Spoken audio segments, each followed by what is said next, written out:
అధ్యాయం 8 అందరికీ వందనాలు. ఈ జనానికి ఏర్పాటు చేయబడిన దైవవాక్య భాగము యోబు గ్రంథము 6వ అధ్యాయము 8వ చదువుకుందాం. ఆహా, నా విన్నపము నాకు చేర్చబడును గాక, నేను కోరు దానిని దేవుడు నెరవేర్చును గాక. దేవుడు తన పరిశుద్ధ వాక్యం దీవించును గాక. సార్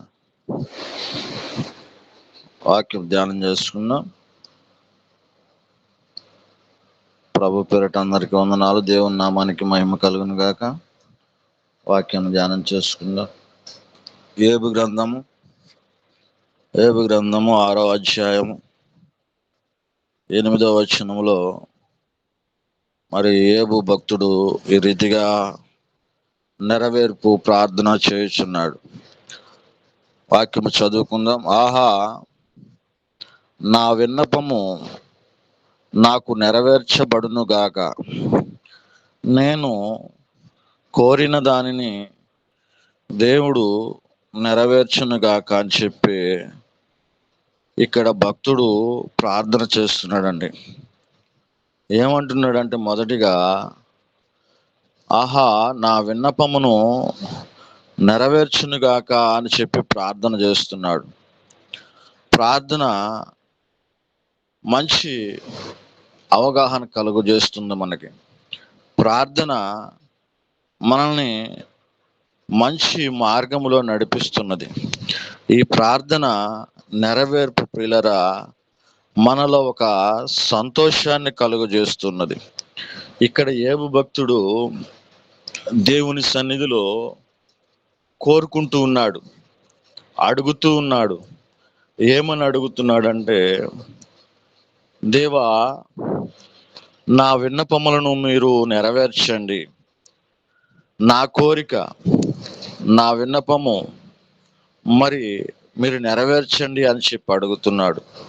నెరవేర్చండి అని చెప్పి అడుగుతున్నాడు. ఎలా అడుగుతున్నాడు అంటే ప్రియులరా, విరిగి నలిగిన మనస్సు కలిగి గొప్ప విశ్వాసముతో మంచి నమ్మకంతో అడుగుతున్నాడు.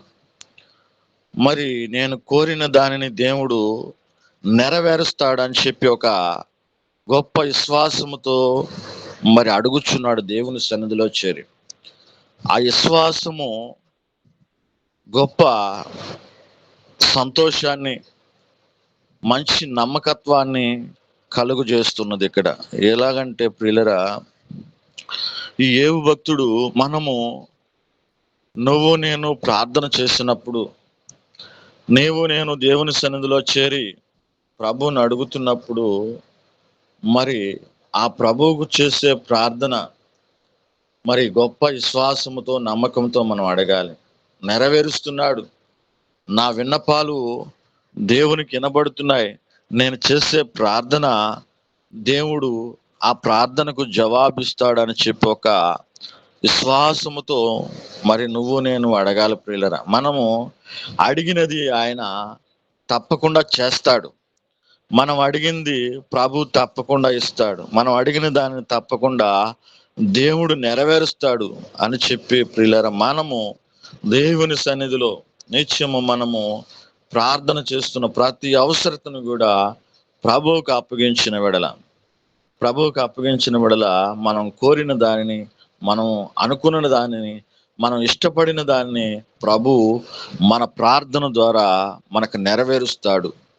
మన ప్రార్థన ద్వారా ఆయన జవాబిస్తాడు. మన ప్రార్థన ద్వారా మనకు సంతోషము కలుగు చేస్తాడు ప్రియులరా. దినమంతా కూడా ఒక్కొక్కసారి మనము ప్రార్థన చేయనప్పుడు, దేవుని సన్నిధిలో మొరపెడుతున్నప్పుడు, మనం కోరిన దానిని ఒకవేళ ప్రభు ఆలస్యం చేసినప్పుడు, మనం అడిగిన దానిని ప్రభు మనకి ఇవ్వకున్నప్పుడు, మన యొక్క ప్రార్థన వ్యర్థమైపోయిందని చెప్పి అనుకుంటూ ఉంటాం. మన యొక్క ప్రార్థన ప్రభు ఆలకించలేదు అనుకుంటూ ఉంటాం. ప్రభు ఆలకించలేదు అని ఎందుకు అనుకుంటామంటే, మనము ప్రియులరా ఒక అనాలోచనతోనూ అపనమ్మకముతోనూ ఉన్న ప్రార్థనలో మనకు అలాంటి ఆలోచనలు వస్తాయి. దేవుడు అంటున్నాడు, నీవు కోరిన దానిని నేను నీకు దయచేస్తాను. నీ నెరవేర్పు ఏంటో, నీ ఆలోచన ఏంటో, నీ ప్రవర్తన ఏంటో మరి దేవుడు ఇలా అంటున్నాడు. మరి మనం చేసే ప్రార్థన, విజ్ఞాపన, ఆ ఇవన్నీ కూడా ప్రియులరా దేవుడు నెరవేర్చాలంటే ఆయనకి ఇష్టమైన ప్రార్థన చేయాలి. మనం ఆయనకి ఇష్టపూర్వకంగా ఆయన ఇచ్చిన సమయంలో మనం కూర్చోవాలి. ఆయన ఇచ్చిన సమయంలో ఆయన సన్నిధిలో చేరి ఈ రీతిగా మనము ఆయన మన ప్రార్థనకు జవాబిచ్చేంత వరకు, మన ప్రార్థన అంగీకరించి మన ప్రార్థనకు మరి జవాబిచ్చేంత వరకు కూడా ప్రియులరా ఆ ప్రార్థనలో మనం ఏకీభించాలి, ప్రార్థనలో ప్రభువుని అడగాలి. అయితే ఇక్కడ యాకోబును చూసినట్లయితే ప్రియులరా, నువ్వు నాకు జవాబిచ్చేంత వరకు నేను నిన్ను విడిచిపెట్టను. తెల్లవార్దులు కూడా యాకోబు దేవునితో పెనుగులాడుచు ఉన్నాడు ప్రియులరా. పెనుగులాడుతున్న యాకోబుకు జవాబు వచ్చేంత వరకు, అలాగే మనము దేవుని సన్నిధిలో మనము కోరిన దానిని ఆయన ఇవ్వాలంటే ప్రియులరా ఆయనకి ఇష్టపూర్వకమైన ప్రార్థన చేయాలి. ఆయనకు అంగీకరించే ప్రార్థన మనము చేసిన వెడల ఆయన అంటున్నాడు, నీవు కోరిన దానిని నేను నీకు నెరవేరుస్తాను అని చెప్పి అంటున్నాడు. నువ్వు అడిగిన దానిని నేను నీకు ఇస్తానని చెప్పి అంటున్నాడు. అయితే ఇక్కడ న్యాయాధిపతులు 6వ అధ్యాయము 36వ వచనం చదువుకుందామండి. న్యాయాధిపతులు 6వ అధ్యాయము 36వ వచనం చదువుకుందాం. అప్పుడు గిద్దోను, నీవు సెలవిచ్చినట్లు నా చేత ఇశ్రాయేలును రక్షింపనుద్దేశించిన వెడల నేను కళ్ళెమును గొర్రెబొచ్చు ఉంచిన తరువాత నేలంతయు ఆరి ఉండగా ఆ గొర్రెబొచ్చు మీద మాత్రమే మంచు పడు నెడల నీవు సెలవిచ్చినట్లు ఇశ్రాయేలును నా మూలంగా రక్షించదవని నేను విశ్వసించదనని దేవునితో అంటున్నాడు అండి. ఇక్కడ దేవునితో ఇలా మాట్లాడుతున్నాడు. ఎవరంటే గిద్దోను ఈ రీతిగా అడుగుతున్నాడు, మరి నా చేత నువ్వు ఇశ్రాయేలు ప్రజలను నువ్వు రక్షించాలని, ఇశ్రాయేలు ప్రజలను విడిపించాలని కోరుకుంటున్నావు కదా, నాది కూడా ఒక విన్నపం ఉన్నది అంటున్నాడు. నాకు కూడా ఒక ఆశ ఉన్నది అని చెప్పి అడుగుతున్నాడు. ప్రియులరా ఏమని అడుగుతున్నాడు అంటే, అక్కడ ఇశ్రాయేలును రక్షింపనుద్దేశించిన వెడల నేను కళ్ళెమును గొర్రెబొచ్చును ఉంచిన తరువాత నేలంతయు ఆరి ఉండగా ఆ గొర్రెబొచ్చు మాత్రమే తడవాలని చెప్పి అంటున్నాడు. ప్రియులరా మంచు ద్వారా ఆ గొర్రెబొచ్చు మాత్రమే తడవాలని చెప్పి దేవునితో చెప్తున్నాడు. మనుషులకైతే ఇది సాధ్యము కాదు ప్రియులరా, మనుషులకైతే ఇది చేత కాదు. ఈ మిద్యానీయుల చేతిలో ఇశ్రాయేలులు అనేకమైన శ్రమలు పడుతున్నారు, అనేకమైన బాధలు పడుతున్నారు.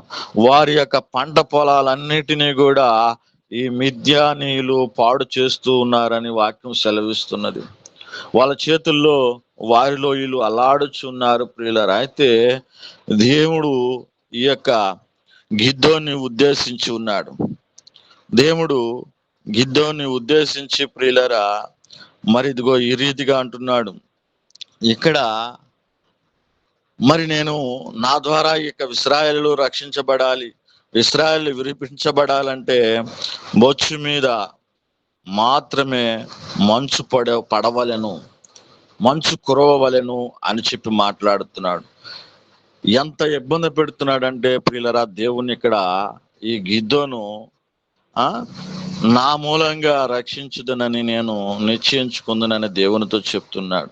నేను విశ్వసిస్తాను, అప్పుడు నా ద్వారా ఇశ్రాయేలు ప్రజలను విడిపిస్తావని, నా ద్వారా ఇశ్రాయేలు ప్రజలను రక్షిస్తావని, నా ద్వారా ఇశ్రాయేలు ప్రజలను సంతోష పెడతావని నేను నమ్ముతానని చెప్పి అన్నాడు. ఎప్పుడంటే ఈ యొక్క గొర్రెబొచ్చు కళ్ళెములు అన్నీ కూడా బయట పడేస్తాను, బయట ఉంచుతాను, మరి వాటిని నువ్వు మంచుతో తడపాలి. నేలంతయు పొడిగా ఉండాలి, మరలా నేలంతయు ఏది కూడా తడవకూడదు. దేవా ఎలా చేస్తావో ఏం చేస్తావో అని ఒక ప్రశ్న వేస్తున్నాడు ప్రియులరా. ఇక మిద్యానీయులు ఇశ్రాయేలు అమితంగా బాధపెడుతున్నారు. అయితే దేవుణ్ణి ఏర్పాటు చేసుకున్న యొక్క గిద్దోన్ని ఏర్పాటు చేసుకున్న దేవుడు ప్రియులరా మరి ఈ రీతిగా గిద్దోను ప్రశ్నించినప్పుడు, గిద్దోను చెప్పినప్పుడు, మరి ఇదిగో నేను నిశ్చయించుకుందునని దేవునితో నేను అలాగున జరిగనని చెప్పి అంటున్నాడు. అలాగున జరిగినని చెప్పి అంటున్నాడు. అతడు ప్రొద్దున్నే లేచి ఆ బొచ్చును ఆ బొచ్చును పిండించి నీళ్లతో పాత్ర నిండు వరకు ఆ బొచ్చు నుండి మంచును పిండెను అని చెప్పి అంటున్నాడు ప్రియులరా. ఉదయకాలంలో గిద్దోను లేచినప్పుడు ఆశ్చర్యపోతున్నాడు. మంచుతో నిండి ఆ బొచ్చంతయు కూడా నీళ్లు కారు మట్టుకు మరి ఆ బొచ్చంతయు కూడా తడిచి ఉన్నది ప్రియులరా. ప్రొద్దున్నే లేచి ఆ బొచ్చును పిండిస్తున్నాడు, పాత్రలో పిండిస్తున్నాడు ప్రియులరా. నిజంగా ఆశ్చర్యమైన కార్యం అక్కడ జరిగింది. విశ్వాసముతో అడిగాడు, నమ్మకముతో అడిగాడు. మరి అయితే అడిగిన ఈ గిద్దోను ప్రియులారా మరి అడిగినట్లుగా దేవుడు మరి చేసి ఉన్నాడు. ఇక్కడ ఆ బొచ్చు నుండి మంచును పిండుతూ ఉన్నాడు. పాత్రల నిండా పాత్రలు పెట్టి అక్కడ పిండుతూ ఉన్నాడు ప్రియులారా. అప్పుడు గిద్దోను, నీ కోపము నా మీద మండనీయకము ప్రభువా, ఇంకొక మారు ఆ బొచ్చు చేత శోధింప సెలవివ్వము అని చెప్పి అంటున్నాడు. ఇంకొకసారి నేను ఈ బొచ్చుని గురించి నీకు చెప్తాను, ఇంకొకసారి నేను ఈ బొచ్చుని గురించి నేను మాట్లాడతానని చెప్పి అంటున్నాడు. అయితే నేల అంతటి మీద మంచు పడి ఉండగా ఆ బొచ్చు మాత్రమే పొడిగా ఉండనిమ్మని చెప్పి అంటున్నాడు ప్రియులను. ఆ బొచ్చు మాత్రమే పొడిగా ఉండనిమ్మని చెప్పి అంటున్నాడు. అక్కడున్న నేలంతా కూడా తడిచిపోవాలి మంచు చేత. నువ్వు కురిపిస్తున్న మంచు చేత అక్కడున్న నేలంతయు తడిచిపోవాలి. అయితే ఆ బొచ్చు మాత్రము పొడిగా ఉండాలి అని చెప్పి అంటున్నాడు ప్రియులను. ఈ ప్రశ్నలు ఇలా మరి మనుషులకు చెప్తే మనుషులు నెరవేర్చలేరండి. మనుషులు మనం వేసే ప్రశ్నలకు, మనం అడిగే యొక్క మాటలకు మరి వాళ్ళు మనల్ని విడిచిపెట్టి వెళ్ళిపోతారు. ఎందుకంటే అది మనుషులకు సాధ్యము కాదు. ఈ పని చేయటం మనుషులకు సాధ్యం కాదు. మొదట తడిపించమన్నాడు. ఇప్పుడు మొదట బొచ్చు మాత్రమే తడవాలి, నేల పొడిగా ఉండాలన్నాడు. మరి ఇప్పుడు రెండో మారు ఇక్కడ ఆ బొచ్చు మాత్రమే పొడిగా ఉండాలి, నేలంతా కూడా తడిచిపోవాలని చెప్పి అంటున్నాడు ప్రియులరా. ఈ కోరిక మన దేవుడు నెరవేరుస్తున్నాడు. గిద్దోని యొక్క మాటలకు మరి ఎంతో బాధపడుతున్నాడు, సంతోషపడుతున్నాడు అండి మన దేవుడు. ఎందుకంటే ఒక్కొక్కసారి మనము ప్రార్థన చేస్తున్నప్పుడు దేవుని రీతిగా ప్రశ్నిస్తూ ఉంటాం. ప్రభువా, నా ప్రార్థనకు కూడా జవాబు వస్తున్నదా? నా ప్రార్థన కూడా మీరు నెరవేరుస్తారా? నా ప్రార్థనను కూడా మీరు అంగీకరిస్తారా అని చెప్పి ఒక సందేహంతో ఉంటాము ప్రియులరా. ఇక్కడ సందేహం లేదండి. గిద్దోని యొక్క మాటల్లో సందేహం లేదు, ముఖాముఖిగా మాట్లాడుతున్నాడు. మరి అయితే ఈ నేలంతయు మరి పొడిగా ఉండనిమ్ము అని చెప్పి అంటున్నాడు. పొడిగా ఉండనిమ్మని చెప్పి గొప్ప విశ్వాసముతో, నమ్మకంతో దేవునితో మాట్లాడుతున్నాడు అండి. ఇది ఎన్నటికీ కూడా మనుషులకు సాధ్యము కాదు. ఒక్కోసారి అధైర్యపడుతూ ఉంటాం, ఒక్కోసారి భయపడుతూ ఉంటాం. ఏంది ప్రభువా ఇంత ప్రమాదం మాకు వచ్చింది, నా బిడ్డకి ఎందుకు ఇంత ప్రమాదం వచ్చిందని అధైర్యపడుతూ ఉంటాం. ప్రార్థన చేస్తున్నాను నేను, అంగీకరించండి ప్రభు అని చెప్పి చేస్తాము. కానీ ప్రియులారా, ఆ ధైర్యం మనలో ఉండదు. ఏ ధైర్యం అంటే మరి ప్రభు నేను చేసిన ప్రార్థనను అంగీకరిస్తున్నాడు, నా కుమార్తెని స్వస్థపరుస్తున్నాడు, ఇదిగో నేను వెళ్ళి సువార్తను ప్రకటిస్తున్న గ్రామంలో ఒక ఆత్మను రక్షిస్తున్నాడు అనే ఒక నమ్మకత్వాన్ని మనము మనుషులుగా కోల్పోతున్నాము ప్రియులారా. ఇక్కడ ఈ గిద్దోను చేస్తున్న ప్రార్థనకి దేవుడు చక్కగా జవాబిస్తున్నాడు, చక్కగా నెరవేరుస్తున్నాడు. అయితే దేవునితో అంటూ ఉన్నాడు, అయితే ఆ రాత్రి దేవుడు అలాగున చేస్తానని చెప్పి అంటున్నాడు. ఈ గిద్దోను ఏమని అడిగాడు? ఈ గిద్దోను ఎలా అయితే అడుగుతున్నాడో ప్రియులారా అలాగనే చేస్తూ ఉన్నాడు. దేవుడు నమ్మదగిన దేవుడు, మాట తప్పని దేవుడు ప్రియులారా. ఇక్కడ ఈ ప్రార్థనలో మనము ఆలకించాల్సింది, చూడాల్సింది విశ్వాసముతో అడుగుతున్నాడు. ఇశ్రాయేలును నువ్వు నా ద్వారా రక్షించబడేలా చేయాలంటే, రక్షించాలంటే నేను అడిగిన దాన్ని నువ్వు చేయాలి ప్రభువా, నాకు ఇది చేసి పెట్టాలి ప్రభువా అని చెప్పి అంటున్నాడు. మరి ఆ రాత్రి దేవుడు అలాగూ చేశాను. నేల అంతటి మీద మంచు పడినను ఆ బొచ్చు మాత్రమే పొడిగా ఉండెనని వాక్యం సెలవిస్తున్నదండి. ఎందుకండి దేవుడు ఇలా చేశాడంటే ప్రియులరా, ఆ యొక్క గిద్దోనులో ఉన్న విశ్వాసమును బట్టి, నమ్మకాన్ని బట్టి ఆ ఇశ్రాయేలును మిద్యానీయుల నుంచి విడిపించాలని ప్రియులరా, దానికి సమర్థుడు ఇక గిద్దోను.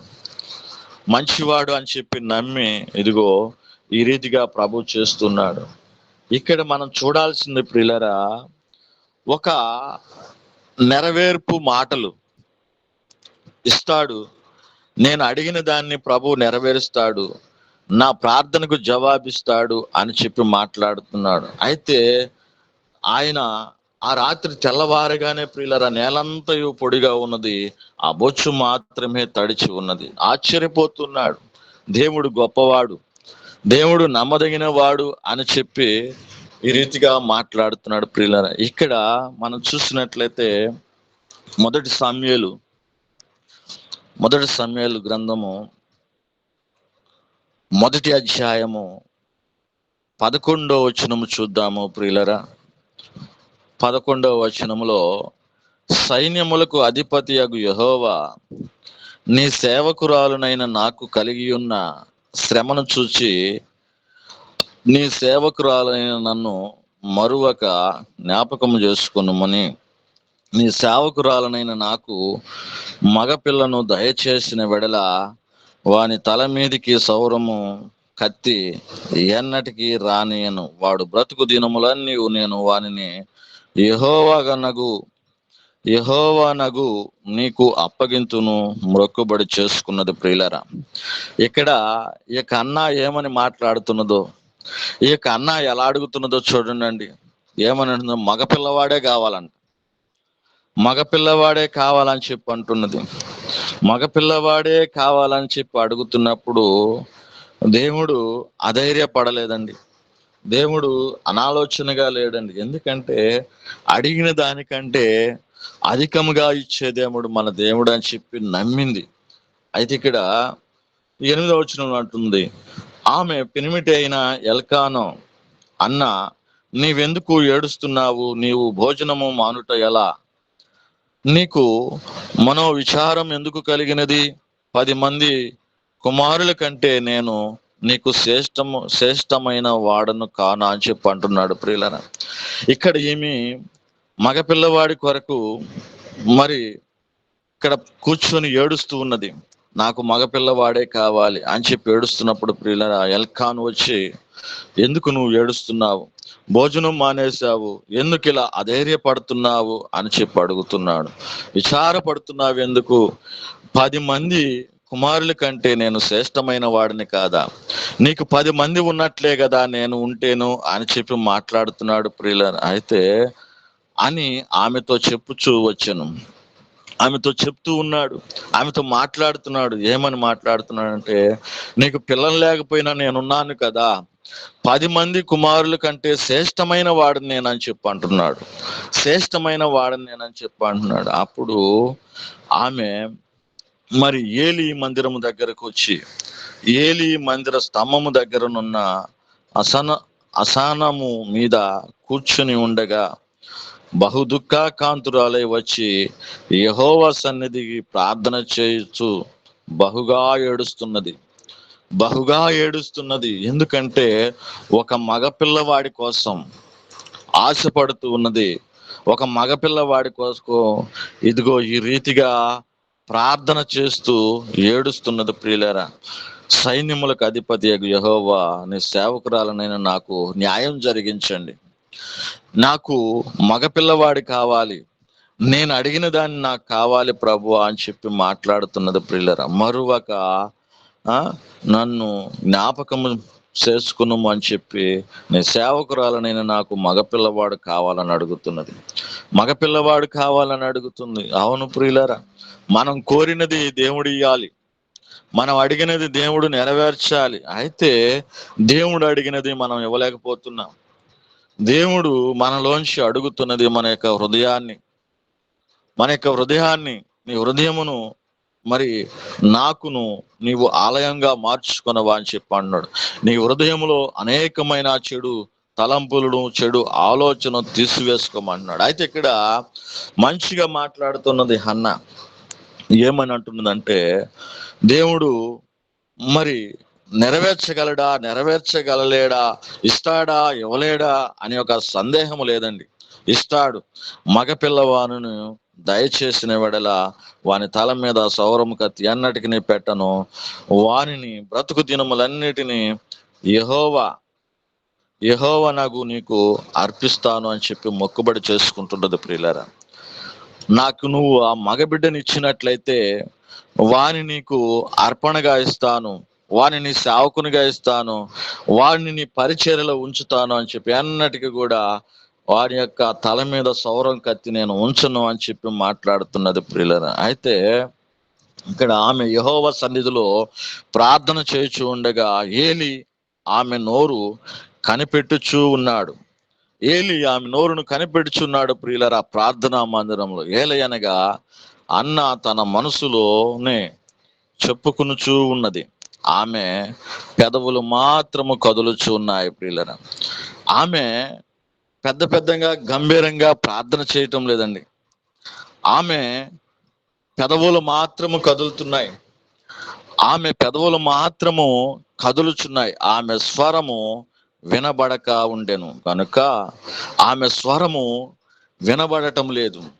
చాలా మంది మనము ప్రార్థన చేస్తున్నప్పుడు గంభీరంగా చేయటం మంచిదే, కానీ ప్రియులరా ఆ ప్రార్థన ఎక్కడ నుంచి వస్తుంది, ఎలా వస్తున్నది అనేది ప్రియులరా దేవుడు గమనిస్తూ ఉన్నాడు, దేవుడు ఆలకిస్తూ ఉన్నాడు. ఇక్కడ ఈ అన్న ప్రార్థన చేస్తుంటే పెదవులు మాత్రము కదులుచున్నాయి, హృదయ అంతరంగంలో నుంచి ప్రార్థన చేస్తున్నది, ఎంతో రోదన పెడుతున్నది, దుఃఖముతో ప్రార్థన చేస్తున్నది, దుఃఖముతో ప్రభువును అడుగుతున్నది. అయితే ఆమె స్వరము బయటికి వినబడటం లేదు, పెదవులు మాత్రము కదులుచు ఉన్నాయి. అయితే ఏలి ఆమె మత్తురాలై ఉన్నదని అనుకుంటూ ఉన్నాడు. ఆమె మత్తురాలై దనుకొని, ఎంతవరకు నీవు మత్తురాలువై ఉందువు, నీవు ద్రాక్షారసమును నీ యొద్ద నుండి తీసివేసుకునమని చెప్పగా అన్న అంటూ ఉన్నది. అన్న ఏమని అంటున్నదంటే, అది కాదు నా ఏలినవాడా, నేను మనోదుఃఖము గలదానినై ఉన్నాను, నేను ద్రాక్షారసమునైనను మద్యమునైనను పానమును చేయలేదు, కానీ నా ఆత్మను యెహోవా సన్నిధిలో కుమ్మరించుకొనుచూ ఉన్నాను అంటున్నది ప్రియులరా. నా ఆత్మను నేను దేవుని సన్నిధిలో కుమ్మరించుకుంటూ ఉన్నాను అని చెప్పి అంటున్నది. దేవుని యొక్క సన్నిధిలో ఈ అన్న ప్రార్థన ఎలా ఉన్నదంటే ప్రియులరా, అక్కడున్న వారు అందరూ అనుకుంటూ ఉన్నారు, ఈమెంది మౌనంగా కూర్చుని ఉన్నది, ఈమెంది ఇలా దుఃఖాకాంతురాలుగా ఉన్నది, ఒకవేళ మత్తురాలుగా ఉన్నదేమో ద్రాక్షారసము తాగి అని చెప్పి అనుకుంటున్నారు. కానీ ఈ హన్న ఆత్మతో యెహోవా సన్నిధిలో ఆమె యొక్క ఆత్మను కుమ్మరించుకుంటూ ఉన్నది, ఆత్మతో ప్రార్థన చేస్తూ ఉన్నది, ఆత్మతో ప్రభు సన్నిధిలో సాగిల పడుతున్నది ప్రియులారా. ప్రభు సన్నిధిలో చేరి ఈ రీతిగా మాట్లాడుతున్నది, అయ్యా నేను చేసే ప్రార్థన ఆత్మతోనూ మరి సత్యముతోనూ ఇదిగో నీకు నేను ప్రార్థన చేస్తున్నాను అని చెప్పి అంటున్నది. మనము ప్రార్థన చేస్తున్నప్పుడు, దేవుని సన్నిధిలో మొరపెడుతున్నప్పుడు అండి, వాళ్ళు చేస్తున్నారులే మనం కూడా ప్రార్థన చేద్దాం, ఆ దేవుని యొక్క సేవకులు మనకు అవకాశం ఇచ్చారు, మనము కూడా ప్రార్థన చేద్దాం అన్నట్టుగా కాకుండా ప్రియులరా, ఆత్మతో యెహోవా సన్నిధిలో నీ యొక్క ఆత్మను కుమ్మరించే వారిగా మనం ఉండాలి. ప్రజల్లో ఉన్న, ఒంటరిగా ఉన్న, ఏకాంతంగా ఉన్న, ఎక్కడున్నా మరి నువ్వు దేవునితో మాట్లాడదలసినప్పుడు ఆత్మతో యెహోవా సన్నిధిలో మాట్లాడాలి. ఆత్మతో దేవుని సన్నిధిలో మనము మాట్లాడాలి ప్రియులారా. అయితే నీ సేవకురాలనైన నన్ను పనికి మాలిన దానిగా చేయవద్దని అత్యంతమైన కోప కారణమును బట్టి బహుగా నిట్టూర్పులు విడుచుచు నాలో నేను దీన్ని చెప్పుకుంటూ ఉన్నాను అంటున్నది. నాలో నేను దీన్ని చెప్పుకుంటూ ఉన్నాను. ప్రియులారా, చాలా మంది ఉన్నారు, బాధ వచ్చినప్పుడు, శ్రమ వచ్చినప్పుడు, ఇరుకు వచ్చినప్పుడు, ఇబ్బంది వచ్చినప్పుడు మనుషులతో చెప్పుకునేవారు, మనుషులతో చెప్పి ఏడ్చేవారు, మనుషులతో చెప్పి బాధపడేవారు. అయితే ఇక్కడ అన్న ఒక ఆయనతో చెప్తూ ఉన్నది, దేవునితో చెప్తూ ఉన్నది. ఆత్మను కుమ్మరించుకుంటూ మరి మాట్లాడుతున్నది, నిట్టూర్పులు ఇడుస్తూ ఉన్నది, బాధతో మాట్లాడుతున్నది. అయితే నేను ఇలా ప్రార్థన చేస్తున్నానని చెప్పి మాట్లాడుతున్నది. అంతటా ఏలి, నీవు క్షేమముగా వెళ్ళము, ఇశ్రాయేలు దేవునితో నీవు చేసుకునిన మనవిని ఆయన దయచేయునుగాక అని ఆమెతో చెప్తున్నాడు. ప్రియులరా, నీవు క్షేమంగా వెళ్ళు, ఇశ్రాయేలు దేవునితో నీవు చేసుకున్న మనవిని ఆయన నిత్యము నీకు దయచేస్తాడు. నిత్యము నీ ప్రార్థనను ఆయన అంగీకరించి ఉన్నాడు. నిత్యము నువ్వు చేసిన ప్రార్థన ఆయన నెరవేరుస్తాడు అని చెప్పి నమ్మి వెళ్ళమని చెప్పి అంటున్నాడు. ప్రియులను వెళ్ళమని చెప్పి అంటున్నాడు. ఒక స్త్రీ గాని పురుషుడు గాని వారు ఎవరైనప్పుడు మన దగ్గరకు వచ్చినప్పుడు, మన ప్రాంతానికి వచ్చినప్పుడు, మన స్థలానికి వచ్చినప్పుడు ప్రియులారా, వారితో మనం చెప్పవలసిన మాట ఏందంటే, వారితో మనం మాట్లాడిసిన మాట ఏందంటే ప్రియులారా, ఇదిగో నా దేవుడు నీకు దయను, కరుణు, కటాక్షమును దయచేయును గాక. నువ్వు చేసిన ప్రార్థనని దేవుని అంగీకరించి దేవుడు నీవు కోరిన దానిని నీకు దయచేయును గాక అని ఒక వాగ్దానం కలిగిన మాటను మనము వాళ్ళతో మాట్లాడాలి. ప్రియులారా, వారు ఎవరైనప్పటికీ, శత్రువు అయినప్పటికీ, మరి మిత్రులైనప్పటికీ, వారు ఎవరైనప్పటికీ, ఇదిగో ఈ రీతిగా చెప్పాలి. ఈ రీతిగా మనము దేవుడు నీకు దయచేస్తాడు, క్షేమముగా వెళ్ళు, మరలా నువ్వు దేవుని సన్నిధానంలోకి వచ్చి సాక్ష్యం చెప్తావు అనే యొక్క వాగ్దానం కలిగిన మాటను మనము వారితో చెప్తే ప్రియులరా, మరి వాళ్ళు ఎంత సంతోషపడతారో మనకు అర్థమవుతుంది. అయితే ఆమె అతనితో, నీ సేవకురాలనైన నేను నీ దృష్టికి కృప నొందుదును గాక అని చెప్పి అంటున్నది. ప్రియులరా, నీ దృష్టికి నేను కృప పొందిన దానినై ఉన్నాను అని చెప్పి అంటుకుంటూ ఉన్నది. ప్రియులరా, తరువాత ఆ స్త్రీ తన దారిని వెళ్ళిపోయి భోజనము చేయుచు నాటి నుండి దుఃఖాముఖిగా నుండుట మానేను అని చెప్పాను. ఇక నుంచి ఆ దినము నుంచి మరి ఆమె దుఃఖమును విడిచిపెట్టిందండి. ఎందుకంటే ఇక్కడ వాగ్దానం కలిగిన మాటను ఇక ఏలి మాట్లాడుచున్నాడు. నీవు క్షేమముగా వెళ్ళము, ఇశ్రాయేలు దేవుడు నీవు చేసుకుని మనవిని ఆలకించాడు, నువ్వు విడిచిన నిట్టూర్పులన్నిటిని చూచాడు, మరి వాటన్నిటినీ దేవుడు నీకు దయచేయునుగాక అని చెప్పి మాట్లాడుతున్నాడండి. ఇక్కడ ఈ దినమున మనము ఈ వాక్య భాగములో మనము నేర్చుకున్నది ప్రియులరా, నెరవేర్పు ప్రార్థన. దేవుడి దగ్గర కూర్చున్న మనము, దేవుని సన్నిధిలో ఉన్న మనము, దేవుడు నాకు నెరవేరుస్తాడు, దయచేస్తాడు, దేవుడు నా ప్రార్థనను అంగీకరించి మాకును మా అందరికను జవాబిస్తాడు అని చెప్పన్నాడు. ప్రతి దినము మనము ఉదయకాల సమయంలో ఒక టీమ్గా ప్రియులరా, ఇదిగో ఈ సమయంలో కలుసుకుంటూ ఉన్నాం. పాటలు పాడుచున్నాము, ప్రార్థన చేస్తున్నాము, విజ్ఞాపన చేస్తున్నాము అనేక మంది కొరకు. మనకు దేవుడు ఎవరెవరినైతే తెలియపరుస్తున్నాడు, ఎవరెవరికైతే అవసరతలు ఉన్నాయో వారు వచ్చి మనల్ని అడిగింది లేదు కానీ ప్రియులారా, దేవుడు చెప్తున్నాడు, ప్రేరణ కలిగిస్తున్నాడు మనకి. వాళ్ళని కుటుంబం కొరకు ప్రార్థన చేయి. చిన్న బిడ్డలు స్కూల్కి వెళ్తున్నారు, వారి రాకపోకలేదు నీ సన్నిధి ఉంచండి ప్రభువా. ఇదిగో హాస్పిటల్ నాయన కిడ్నీల వ్యాధులతో, అయా అనేకమైన వ్యాధులతో బాధపడుచున్నారు ప్రభు అని చెప్పి మనం ప్రార్థన చేస్తున్నామండి. మనం చేసే ప్రార్థన ఇక అన్నా చేసిన ప్రార్థన వలె ఉండవలెనని మనం కోరుకుంటున్నాం. మరి గిద్దోను చేసిన ప్రార్థన వలె ఉండాలని అనుకుంటున్నాను ప్రియులారా. అయితే ఈ ప్రార్థనలో మనకు జవాబు వస్తున్నది, కానీ ఒక్కోసారి సందేహపడకుండా మనం సందేహంలో మరి పొరపాటు లేదు కానండి.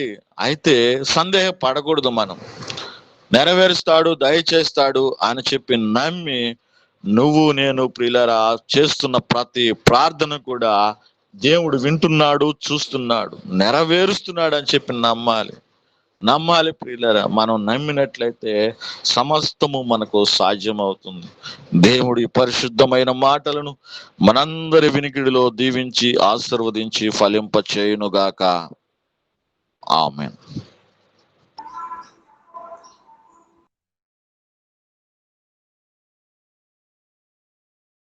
అర్థం చేసుకున్నాం. ప్రేమ నమ్మకం గల మహేశ్వరాజుని బంగారు పాదములకు స్తుతి స్తోత్రములైనా గడిచిన కాలం అంతా నీ రెక్కల కింద భద్రపరిచి మమ్మల్ని సజ్జలకు లంచినందుకు నీకు వందనములు స్తోత్రములు దేవా. ఇదే కాల సమయంలో ఎక్కడ నీ నామ పేరిట ఒకరిద్దరు ముగ్గురు కూడి స్తుతిస్తారు అక్కడ ఉంటానని సెలవిచ్చిన దేవుడవు నా తండ్రి. నైనా గూగుల్ మీట్ ద్వారానైనా చిన్న మందగా చేరినైనా ఇంతవరకు నైనా పాటల ద్వారా నిన్ను గణపరిచారు నా తండ్రి. నైనా వాక్యం నా తండ్రి నైనా చెప్పి ఉండగా నా తండ్రి నైనా ప్రతి ఒక్క హృదయంలో ఫలింపచేయమని బ్రతిమలాడుచున్నాం నా తండ్రి. నైనా హన్నావలే నా తండ్రి నైనా మౌనముగా మేము ప్రార్థన చేసేవారుగా ఆయత్తపరచమని బ్రతిమలాడుచున్నాం నా తండ్రి. నేను సహాయం దయచేయండి దేవా. నైనా బిడ్డనైనా నీ సిలువ చాటును మరుగుపరచమని బ్రతిమలాడుచున్నాం నా తండ్రి. నైనా ఇంకా నా తండ్రి నైనా బైబిల్లో ఉన్న బాన్బాలు ఇంకా లోతుగా వెళ్ళినైనా మాకు చెప్పుటకు సహాయం దయచేయమని బ్రతిమలాడుచున్నాం. నేను కుటుంబాన్ని మీరు జ్ఞాపకం చేసుకోండి దేవా. నైనా కుటుంబం చుట్టూ యొక్క కంచి వేయండి దేవా. నైనా బిడ్డలనైనా స్వార్థకు వచ్చినప్పుడు నా తండ్రి నైనా ఇంకానైనా నీలో అభివృద్ధి పరిచే భాగాన్ని దయచేయమని బ్రతిమలాడుచున్నాం. నైనా సహాయం దయచేయండి దేవా. మంచి ఆయుష్యారోగ్య బిడ్డలకు దయచేయండి దేవా. నీ సేవలో ఇంకా వాడబడేటకు అభివృద్ధి పరిచమని బ్రతిమలాడుచున్నాం. నేను చేరుకూడి వచ్చిన ప్రతి ఒక్కరిని మీరు జ్ఞాపకం చేసుకోండి దేవా. ప్రతి ఒక్క హృదయాల్లో నా తండ్రి నేను నూరంతల ఫలితం దయచేయమని బ్రతిమలాడుచున్నాం నా తండ్రి. నేను ఈ యొక్క చిన్న ప్రార్థన పాసాన్ని దిగి చేర్చుకోమని ఏమైనా తప్పబడినదైతే క్షమించమని ఈ నామములో ఉన్నతమైన శ్రేష్టమైన యేసుక్రీస్తు నామములో అడిగి వేడుకుంటున్నాం తండ్రి. ఆమేన్. ఆమేన్. ఆమేన్. ఆమేన్. ఆమేన్.